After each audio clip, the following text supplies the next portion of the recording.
প্রিয় দর্শক, আপনাদের শুভেচ্ছা জানাচ্ছি। গ্রামীণ ফোন আজকের সংবাদপত্র শুরু করছি। আমি মীর মাসরুজ্জামান। সংবাদপত্রের শিরোনামকে ধরে চলমান পরিস্থিতি নিয়ে আলোচনার নিয়মিত এই আয়োজনে আজ আমাদের সঙ্গে রয়েছেন বাংলাদেশ সংবাদ সংস্থা বাসসের প্রধান সম্পাদক সিনিয়র সাংবাদিক আবুল কালাম আজাদ। ধন্যবাদ মাসরুর, আমন্ত্রণ জানাবার জন্য আপনাকে স্বাগত জানাচ্ছি। তো সংবাদপত্রের শিরোনামগুলো দেখে আলোচনা শুরু করছি। দৈনিক ইত্তেফাক, রোহিঙ্গা নির্মূল করতে চায় মিয়ানমার, জাতিসংঘ। আইভি ও সাখাওয়াত সহ মেয়র পদে 9 জনের মনোনয়নপত্র দাখিল। সেনা মোতায়েনের দরকার নেই আইভি, সেনা ছাড়া সুষ্ঠু ভোট হবে না সাখাওয়াত।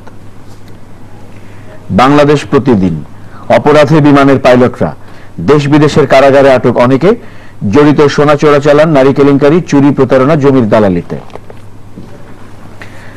মানব জমিন, বাংলাদেশের অবস্থান সমর্থন করলেন কূটনীতিকরা, রোহিঙ্গা ইস্যু। আমাদের সময়, বিশেষ প্রেক্ষাপটে বাল্যবিয়ে অপরাধ হবে না, আইনের খসড়া মন্ত্রিসভায় অনুমোদন, সর্বোচ্চ শাস্তি 2 বছর কারাদণ্ড, বিয়ে পড়ানোয় জড়িতরাও দণ্ডিত হবেন। সকালের খবর, গণভবন থেরাপিতেও বরফ গলেনি আইভি শামীমের। জয় জয় দিন, রাগিব আলীকে ফেরত পাঠালো ভারত। ভোরের কাগজ, বিএনপিতে সাজা আতঙ্ক, নাশকতা ও সহিংসতার মামলায় গতি। আমাদের অর্থনীতি, সাভারে অগ্নিকাণ্ডের ঘটনায় দগ্ধ আরেক শ্রমিকের মৃত্যু। দৈনিক দিনকাল, নির্বাচন সুষ্ঠু হলে বিএনপির জয় নিশ্চিত, মনোনয়ন জমা দিয়েছেন সাখাওয়াত। দৈনিক সংগ্রাম, নাইকো মামলা, খালেদা জিয়ার আপিল খারিজ। দৈনিক করতোয়া, মহাস্থানগড় সার্কের সাংস্কৃতিক রাজধানী, প্রধানমন্ত্রী উদ্বোধন করবেন 21 জানুয়ারি। The Independent, middleman help Rohingyas sneak into Bangladesh.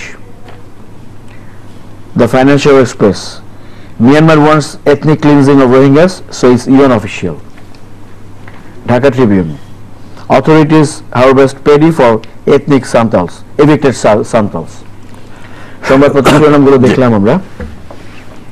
তো এমনিতে একটি শিরোনামকে প্রধান হিসেবে যদি ধরি, তাহলে বাংলাদেশ সীমান্তে রোহিঙ্গাদের অনুপ্রবেশ চেষ্টা বা অনুপ্রবেশ, সেটিকে ঘিরেই হয়েছে।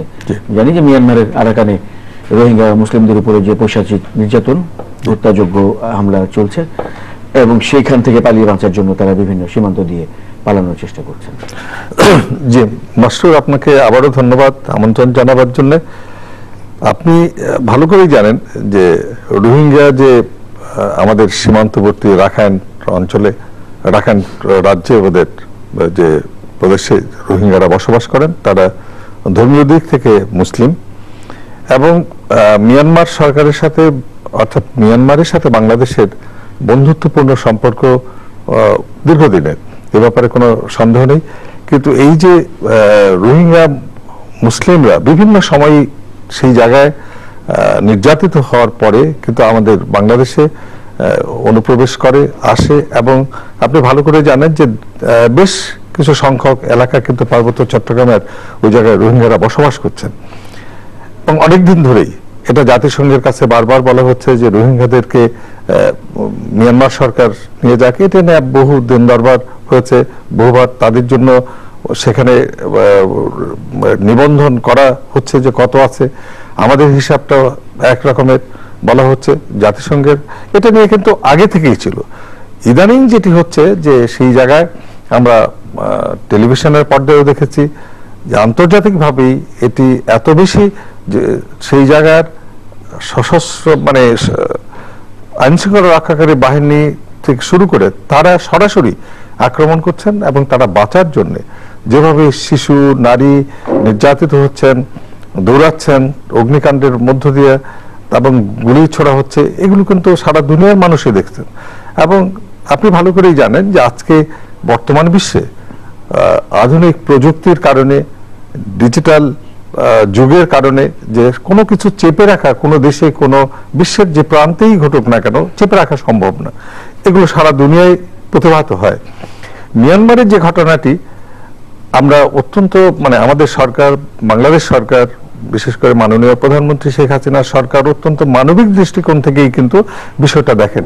কিন্তু পাশাপাশি খেয়াল রাখতে হবে, অনেকেই যেটাই মনে করেন আমাদের দেশেও, যে কেন তাদেরকে, এটি তারা রাজনীতি করার জন্য কথাগুলো বলেন, কিন্তু যে তাদেরকে কেন ঢুকতে দেওয়া হয় না। ঢুকতে না দেওয়ার পরেও যে পরিমাণ রোহিঙ্গা মানে উদ্বাস্তু হয়ে এসছে, বাংলাদেশে প্রবেশ করেছে, আমাদের সামর্থ্যের কথাও কিন্তু আমাদের খেয়াল রাখতে হবে। যে আমাদের যে মানে আর্থিক সামর্থ্য, আমাদের পরিবেশ, মানে যে ভৌগোলিক সীমারেখায় আমরা যে পরিমাণ জনসংখ্যা ইতিমধ্যেই আমরা আছি 16 বা 17 কোটি, যাই বলি না কেন, মানে সেন্সাসে বলা হচ্ছে যে 16 কোটির মতো, কিন্তু আমরা 16 কোটির বেশি। তো এই বিবেচনাটা যখন আমাদের দেশেরই বিভিন্ন জন বলেন যে রোহিঙ্গাদের মিছিল মিটিং করেও বলেছেন, তারা বিভিন্ন সময় বিবৃতিতে বলছেন তাদেরকে কেন মানে সীমান্ত যারা এসছে তাদেরকে কেন প্রবেশ করতে দেয়া হচ্ছে না। এই দেয়া হচ্ছে না, এটি রাজনৈতিক কারণে কিন্তু বলেন। তারাও জানেন যে দেওয়ার পরে যে সমস্যাটা হয়, ইতিমধ্যেই যারা আছেন এবং আরো আসলে আমাদের পক্ষে ওই সামর্থ্য তো নেই, সামর্থ্যের সাথে তো জড়িত বিষয়গুলো। কিন্তু আপনি ভালো করে জানেন যে আজকে পররাষ্ট্রমন্ত্রী বিভিন্ন দেশের রাষ্ট্রদূতদের ডেকে নিয়ে কথা বলেছেন, তাদের ব্রিফ করেছেন। সেখানে বলেছেন যেটি, যে আমরা সহযোগিতা করতে চাই। আপনার খেয়াল আছে নিশ্চয়ই যে মিয়ানমারে আমাদের যে রাষ্ট্রদূত, তাকে ডেকে আনা হয়েছে, তার মাধ্যমে এই মেসেজ দেওয়া হয়েছে মিয়ানমার সরকারকে, আমরা সরকারকে, বাংলাদেশ সরকার সহযোগিতা করতে চায় যে আমরা কিভাবে সাহায্য করতে পারি। কিন্তু কূটনীতিকদের আজকে যে কথাটি বলেছেন যে তোমরা মানে আমাদের এই অবস্থা, তারা কিন্তু একমত হয়েছেন যে না, বাংলাদেশের পক্ষে এদেরকে বহন করা, গ্রহণ করা, এই বিপুল বোঝা এটি সম্ভব না, আরেকটি সমস্যা হবে। এবং জাতিসংঘও কিন্তু, জাতিসংঘের মাধ্যমে আজকে যেটি করা উচিত যে মিয়ানমার সরকারের উপর চাপ সৃষ্টি করা, যে তোমার দেশের নাগরিক। পাশাপাশি আপনি আরেকটি জানেন যে, নিশ্চয়ই আপনি জানেন ভালো করে, যে মিয়ানমার সরকার বলছে ওরা মিয়ানমারের নাগরিকই না। এটি কিন্তু মানে যে অবস্থাটা হচ্ছে যে মিয়ানমার সরকার তাদেরকে নাগরিক হিসেবে স্বীকার করছেন না। আর এই যে রোহিঙ্গারা যা আসছে, তো এদের পক্ষে এখন একটা আন্তর্জাতিক সমস্যা, কিন্তু যে কারণে পররাষ্ট্রমন্ত্রী কূটনীতিকদের ডেকে বলেছেন যে জাতিসংঘের এই উদ্যোগ নিতে হবে, এই সমস্যাটা সমাধান কিভাবে করতে হবে। পাশাপাশি যে এই কথাকে আমরা সবাই জানি যে 71 সনে আমাদের দেশ ছেড়ে আমাদেরকে পালাতে হয়েছিল। ভারত বিশাল একটি দেশ, সেখানে আমাদের 1 কোটির মতো লোক আশ্রয় দেওয়া সম্ভব হয়েছিল। তারপরেও কিন্তু তৎকালীন প্রধানমন্ত্রী ইন্দিরা গান্ধী সারা বিশ্ব ঘুরে ঘুরে তাকে বলতে হয়েছে যে এই যে 1 কোটি মানুষ, এই লোককে আমি কিভাবে খাওয়াবো, কিভাবে পড়াবো, আমাকে সাহায্য করতে হবে এবং বাংলাদেশকে স্বাধীন করতে হবে। আজকে এই স্বাধীনতার প্রশ্নটি মিয়ানমারে এখানে নেই, কিন্তু এইভাবে যে তাদেরকে বিতাড়িত করা, তাদের নির্যাতন করে, এটি কিন্তু বন্ধ করা উচিত মানবিক দৃষ্টিকোণ থেকেই। এবং আমার ধারণা জাতিসংঘকেই উদ্যোগ নিতে হবে কিভাবে সমস্যাটির সমাধান। জাতিসংঘের একটি মন্তব্য শিরোনাম হতে দেখছি আমরা, সেটা জাতিসংঘ বলছে যে রোহিঙ্গাদেরকে নির্মূল করার জন্য জাতিসংঘ সরাসরি বলেছে। আমি সেই কথাটাই বলছি যে কেন বলছে যে তাদের আইন শৃঙ্খলা রক্ষাকারী বাহিনী যখন নিরস্ত্র মানুষকে আক্রমণ করে, কারণ এই শিকার তো আমরা হয়েছিলাম 71-এ। আমরা তো বুঝি যে আমার দেশেই, নিজের দেশে যখন সেনাবাহিনী আমাদেরকে সরাসরি আক্রমণ করেছে, গুলি করেছে, নির্যাতন করেছে, মানুষ তো থাকতে পারে না। তো জাতিসংঘ এই যে চিহ্নিত করেছে, সে কারণেই আজকে জাতিসংঘের দায়িত্ব অনেক বেশি বলে আমি মনে করি। যে জাতিসংঘের এই উচিত যে কথাটি বলেছে যে ওদেরকে জাতিগতভাবে নির্মূল করতে চায়, যেটি কোন অবস্থাতেই সমীচীন না, শোভন না, সভ্যতার মাপকাঠিতে পড়ে না। জাতিসংঘকে উদ্যোগ নিতে হবে, চাপ সৃষ্টি করতে হবে। আর পাশাপাশি আমরা জানি যে শান্তির জন্য পুরস্কারপ্রাপ্ত অং সান সু চি সেখানে আজকে সরকার পরিচালনার গুরুত্বপূর্ণ ভূমিকা পালন করছেন। তার আমলে মানবাধিকারের জন্য, শান্তির জন্য যিনি আন্তর্জাতিক মানে নোবেল পুরস্কার পান, তার দেশে এই ঘটনাটি ঘটবে, তার নোবেল পুরস্কারের মানে বিজয়ী, নোবেল বিজয়ী, তার জন্য কিন্তু মানে কষ্টদায়ক। এবং আমরা মনে করি যে মিয়ানমারের এই ঘটনাটি সরকারের শুভবুদ্ধির উদয় হওয়া উচিত। জাতিসংঘের, যেটি আমি বারবার বলছি, এই জাতিসংঘ ছাড়া আমরা কিন্তু যতই আপনি বলেন যে ঢুকতে দেবে না, যে পরিমাণ ঢুকেছে, আর রোহিঙ্গাদের ব্যাপারে আরো সমস্যা আছে, সেই সমস্যাগুলো আজকের ওদের বিপদের দিনে না বললেও আমাদের যারা, আমি বলছি যে আমাদের দেশের যেই সব লোকজন বলেন, তারা কিন্তু মতলব নিয়ে কথাগুলো বলেন, এটি তাদের বলা উচিত না। দেশ তো আমাদের সকলে।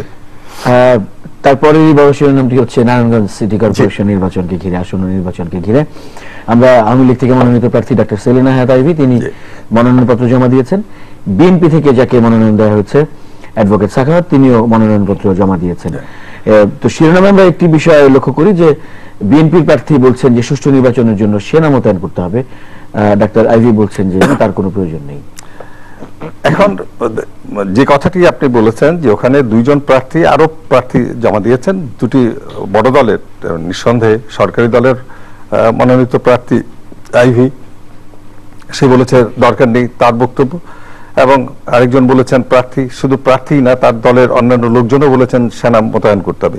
এই জায়গায় আমার বক্তব্য হচ্ছে যে সেনাবাহিনীকে কথায় কথায় সিটি কর্পোরেশনের নির্বাচন, নারায়ণগঞ্জ সিটি কর্পোরেশনের নির্বাচন আলাদা সময়ে হচ্ছে বলে আমরা গুরুত্ব দিচ্ছি, এবং গুরুত্বপূর্ণ নিঃসন্দেহে, কিন্তু এমন গুরুত্বপূর্ণ না জাতীয় নির্বাচনের সাথে তো আর নারায়ণগঞ্জ সিটি কর্পোরেশন নির্বাচনকে এক করে দেখার কোনো সুযোগ নেই। তো আজকে যারা বলছেন যে সশস্ত্র বাহিনীকে, সেনাবাহিনীকে নামাতে হবে, তাদেরকে ম্যাজিস্ট্রেসি পাওয়ার দিতে হবে, তারা কেন বলছেন আমি জানি না, কিন্তু আমি আইন শৃঙ্খলা রক্ষাকারী বাহিনীর সাথে সশস্ত্র বাহিনীকে তো মিলাবো না। আমার সশস্ত্র বাহিনী, বাংলাদেশের সশস্ত্র বাহিনী কেন, যে কোনো দেশের, আমরা গর্বের বিষয়, সশস্ত্র বাহিনী আমাদের দেশ রক্ষা করবে। এবং দুর্যোগের সময় তো সশস্ত্র বাহিনীকে ডাকা হয়, যদি ঘূর্ণিঝড় হয়, দুর্যোগ হয়, সাইক্লোন হয়, বন্যা হয়, তখন কিন্তু আমরা সশস্ত্র বাহিনীকে যখনই ডাকা হয়, প্রয়োজন হয়। কিন্তু আজকে সিটি কর্পোরেশন নির্বাচন স্বাভাবিক সময়ে হচ্ছে, অস্বাভাবিক কোনো পরিস্থিতি তৈরি হয়নি। নির্বাচনে মনোনয়নপত্র আজকে দাখিল করা হচ্ছে, তার আগেই যদি বলা হয় যে এটি হচ্ছে একটা পরিস্থিতি তৈরি করার জন্য, বা কি বলবো আমি আপনাকে, যে এই যে মতলব নিয়ে কথাবার্তা বলা, এটি আমি রোহিঙ্গা প্রসঙ্গে যখন বললাম একই কথা এখানে, যে আপনি সশস্ত্র বাহিনীকে নামাতে হবে, সেনাবাহিনীকে নামাতে হবে, তাদেরকে প্রেসিডেন্স ম্যাজিস্ট্রেসি পাওয়ার দিতে হবে কেন? পাশাপাশি আপনি খেয়াল করবেন যে তাদের প্রার্থী এবং তাদের নেতারা একটি কথা বলছেন যে এটি হচ্ছে টেস্ট পরীক্ষা, শীর্ষ পর্যায়ের নেতারাই বলছেন। কি টেস্ট? যে আমরা দেখব যে কি হয়, যদি জয়ী হন তারা, তাহলে বলবেন যে সারা দেশের ভোট আমাদের, আর যদি পরাজিত হন, আমার যেটি ধারণা তাদের এই মতলব নিয়ে এই কথাগুলো বলছেন, পরাজিত হলে বলবেন যে কারচুপি করা হয়েছে। এটি তো ঠিক না। নির্বাচনের মতো চলতে দেওয়া উচিত। সবেমাত্র মনোনয়নপত্র জমা দেওয়া হলো, এরপরে প্রক্রিয়া একটি যদি পর্যায়ে যদি তারা দেখতেন যে না নির্বাচন সুষ্ঠু হবে না, এরকম কোনো ধারণা, নির্বাচন কমিশন যথেষ্ট শক্তিশালী এবং ভূমিকা পালন করছেন, সতর্ক আছেন, আপনার সুশীল সমাজ, পত্রপত্রিকা, মিডিয়া সবই তো আছে, সবেমাত্র মনোনয়নপত্র জমা দেওয়া হলো, তার আগে থেকেই বলা হচ্ছে সশস্ত্র বাহিনীকে নামান, সেনাবাহিনীকে নামান, সশস্ত্র বাহিনী না, সেনাবাহিনীকে নামান, ম্যাজিস্ট্রেসি পাওয়ার দেন। তো আপনি নির্বাচনটা 22শে ডিসেম্বর হবে, নির্বাচন তো শুরুই হলো না, প্রচারণাও শুরু হয়নি এখনো।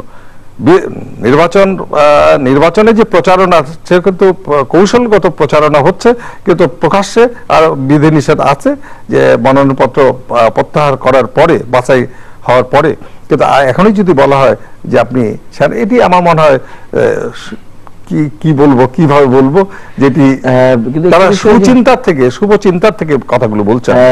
এমনিতে আমরা সংবাদে যেমন দেখতে পাচ্ছি, বিশ্লেষকরা যেমন বলছেন যে যেহেতু গত সাধারণ নির্বাচনে বিএনপি অংশগ্রহণ করেনি, তো এখন অন্য নির্বাচনগুলোতে, স্থানীয় সরকার নির্বাচনগুলোতে বিএনপির অংশগ্রহণ, বিশেষ করে যেটি খুব আগ্রহের জায়গার একটি নির্বাচন নারায়ণগঞ্জ সিটি কর্পোরেশন, সেখানে বিএনপির অংশগ্রহণ, এটি গণতান্ত্রিক ধারাবাহিকতার একটি ইতিবাচক লক্ষণ হিসেবেই দেখছেন।